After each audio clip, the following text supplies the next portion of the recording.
Welcome, welcome, welcome. Hello, I'm your host, Mrs. M. And if you haven't, make sure you click the link below. That way you can subscribe to my channel and not miss out on anything you need to scale your cleaning business to six figures and beyond. Wow! So if you want to follow the money map in janitorial, what are the real numbers behind what you hear? If it's like, if I'm making $500K annually, what does that look like per month? What does it look like once you've paid your employees? So today in this video, I'm going to talk about the real deal behind the numbers of janitorial. You ready? Let's go. All right. The first thing is, if you're looking at making over six figures, well over six figures, and you're talking about $500K annually, which is what I know people have made. Very fortunate people, some of our clients, some of our customers, and we were very fortunate to make that as well. So let's say you're looking at $500K. What does that look like per month? So $500K normally comes out to about $55,000 to $65,000 a month. And you're normally going to need about 17 to 19 employees in order to have that kind of revenue coming in and being able to cover those accounts. Now, how many accounts does something like $500K to 55, getting like 55, 65K a month? So $500K annually, 55 to 65K a month. What does that look like as far as accounts?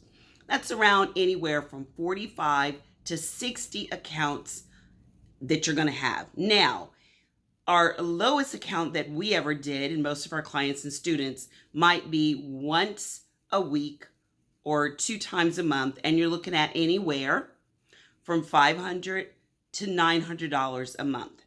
Now, in there, you're going to have some where you might be covering hundreds of thousands of square feet in this amount of $500K annually. And your profit margin off of this should be anywhere from around 20 to 25. That's what we looked at for our profit margin. Now, if you're doing this, how many employees do you think you're going to need?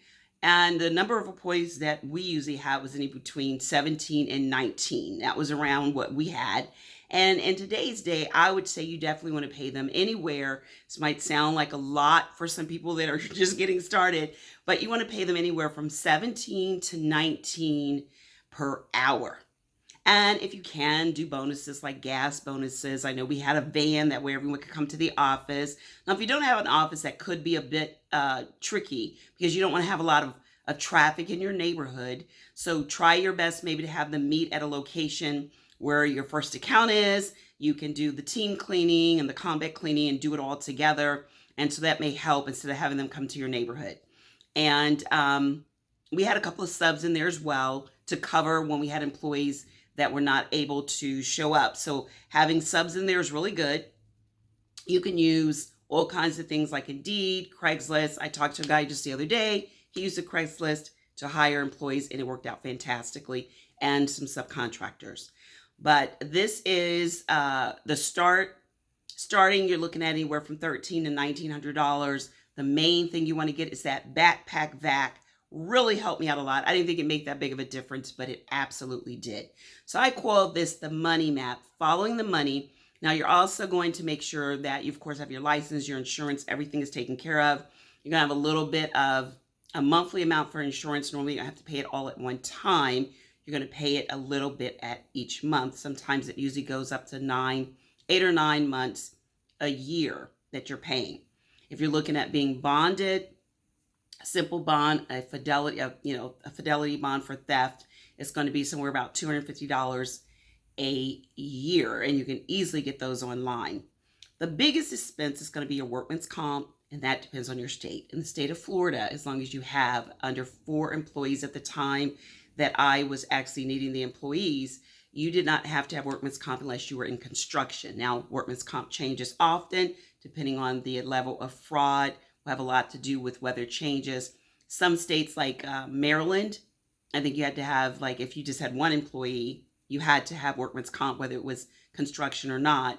I know in DC, it was definitely that. Washington, DC, if you had 1 employee, you had to have workman's comp. Like I said, in the state of Florida, and you can easily go online and look up what your workman's comps exemptions and what the law is, because workman's comp is a law. So those are some of the numbers. Let me make sure I didn't miss anything. So I did talk about what you can expect to keep. And time is really important when you're doing all this account, making sure that you manage. And my favorite are having systems and processes in place. You see that there's no way you're going to be able to do all of this, making 50 to 65K, 500 to a little milli, without having systems and processes in place. So if you want to learn more, then make sure, if you want to follow that money map, you can do this. You can follow me to my workshop where I give you all of this in great detail. We break it down so that you understand exactly everything that is what does it look like under the hood of an actual business. And I'm not talking about starting as a franchise, just starting out on your own.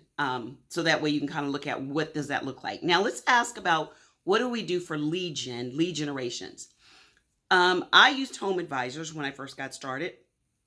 If you want to really get started now, of course, right now, you definitely need a website. That online presence is really important. You can do one, get it all together. I've talked about that a lot in previous videos. So check those out if you want to make sure you understand. I even do one where I show you step by step how to construct your own website. And lead gen is great. You also want to make sure that you know how to use that telephone. You can easily make 30 calls a day. Just have a script. I also have a script that is available, and you can use that script and make sure that you are able to make the phone calls as well. Another thing is, one of my favorite was in person.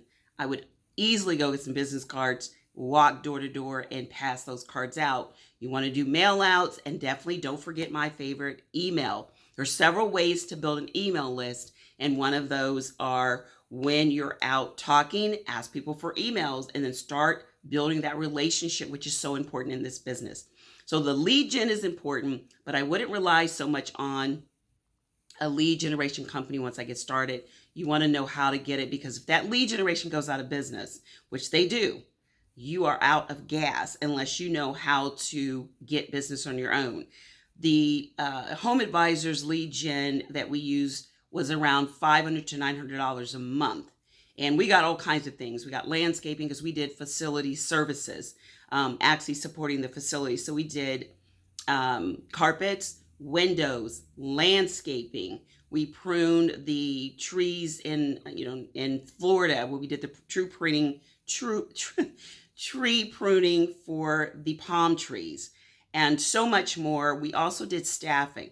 So if you're looking at what it looks like behind the scenes of doing a facility support, not only just janitorial, but all of that, that's a great place to look as what all does a facility need and what do you feel you're able to do. We even did security. So when you're doing home advisors, we wanted only commercial, and now I think they're called Angie, but they were home advisors. We did it. But a lead gen is really great. Just be ready to put some money out. I would start from home, and if you can stay home for as long as you can, do that, especially if you don't have anyone coming to your residence. You've got a lot of traffic. It really, really keeps you from investing money until you're ready, and then you can put the money in things that are going to make you money, because we're talking about following the money map in this industry. You want to use money when it comes to your equipment, your vans, your uniforms, paying your employees well. That's what you want to reinvest the money back in. And think about it like this. When you do the lead gen, really like between the 5 and the 900, you want to get 10 times the money you spend. So if you spend 500, you want to get about 5,000 in business. If you spend 9, you want to get about 9,000. That is what you want your ROI to be, your return on your investment. So it's kind of like a gauge. But hopefully this helps you when I talk about the money map, following the money, getting the real numbers. And if you want to learn more, then you can sign up for our free masterclass next Thursday, where I go into all of this from attraction, acquiring, retaining, and so much more. I also give you a downloadable PDF that goes along with the class, and it's absolutely free, so that way you can get it going, okay? So if you want to learn more, make sure you click the link in the description or give us a call at 407-986-8228. Look forward to seeing you in the next video, and until next time, be safe and take care. Bye-bye.